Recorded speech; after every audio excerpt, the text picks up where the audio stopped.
Day 3, falling in love with right now. And as you can see, it is a beautiful sunny day in South Florida.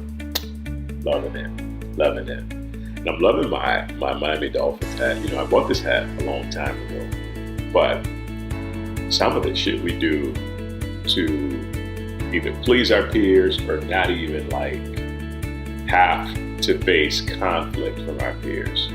So I'm originally from New Orleans. I'm a New Orleans Saints fan. I'm also a San Francisco 49er fan. It's the NFL if you're not sure what I'm talking about. But the last few years I've been more of a Saints fan, but I still like to wear different team colors. And so this is kind of like my power color, as you can see, that aqua sort of, but I love it. Ever since I started visiting Miami and South Florida, I've seen this color and I just absolutely love it. So for a while there, I wouldn't wear, this color because I would always catch hell from these fellow Saints fans. And then, as I started doing more of my non-social media thing, and as I started just basically getting more in touch with myself and not really caring, not really having to be in a space that says I have to be a certain way, I'm just like, you know what, I'm gonna wear it. And it may seem crazy, but it's so liberating to get to that point, to be able to do that. So it's just an interesting story. I just noticed that as I'm sitting here looking at the baseball cap or the football baseball cap that I'm wearing. But it's pretty cool. So day 3, some amazing insights coming through. This is really exciting because these are shifts that I don't think I would have gotten otherwise if 2 things didn't happen. If I didn't release social media, so 8 days in, no social media. And also actually 3 things. Second thing would be if I didn't decide to live moment to moment, just be completely present as much as I possibly can. I'm not perfect, so I get out of the moment's time, but for the most part, I would say at least 85 to 90% of the time I'm living in the moment. Mindfulness is key. And then the third thing is basically releasing all achievement, all desire, all goals, all reaching outside of myself for stuff. And what's amazing is my subconscious mind has adopted that last one so well that I catch myself whenever I feel like I'm striving. So it puts me back in a place of just, nope, you just gotta be. You just gotta be. And so if you just be, you'll be good, you'll be in the place that you need to be. And so because of those 3, these insights have just been off the chain, off the heezy, as we used to say. And one that came through last night was, I started thinking of the quote, wherever you go, there you are. Wherever you go, there you are. And I'm like, what does that mean? What does that mean? Does that mean you just take the attitudes with you? But then it went deeper, right? Because through the concept of oneness, we're all connected to everything. We are God, first and foremost, having a human experience.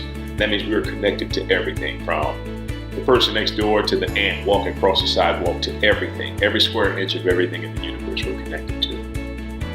And so then it went from that to every person you meet is an aspect of you asking you to love yourself, to love that part of you more.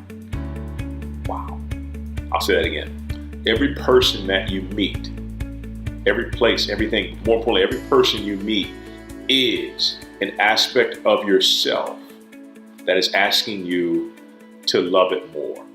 So this is humongous because this goes to show you that life is really working out for you. Life and your soul together want to return you back to love, to a place of complete love, to a place of complete joy, to a place of complete peace. So when we really think about what's unfolding, you look back a couple days ago,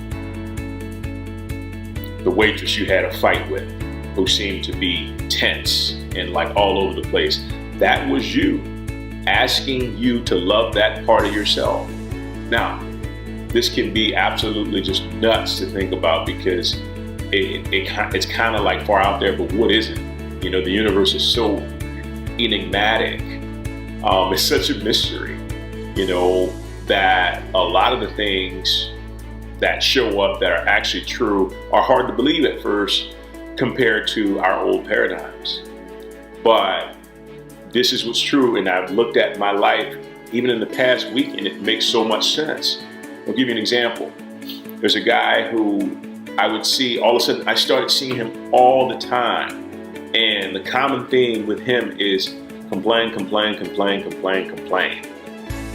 And it wasn't until I got into a place of non-judgment and acceptance and said, you know what, I'm just gonna accept this guy. I'm gonna extend compassion, I'm gonna extend love to him, and I'm not gonna complain. I stopped seeing him. I saw him literally 4 days in a row.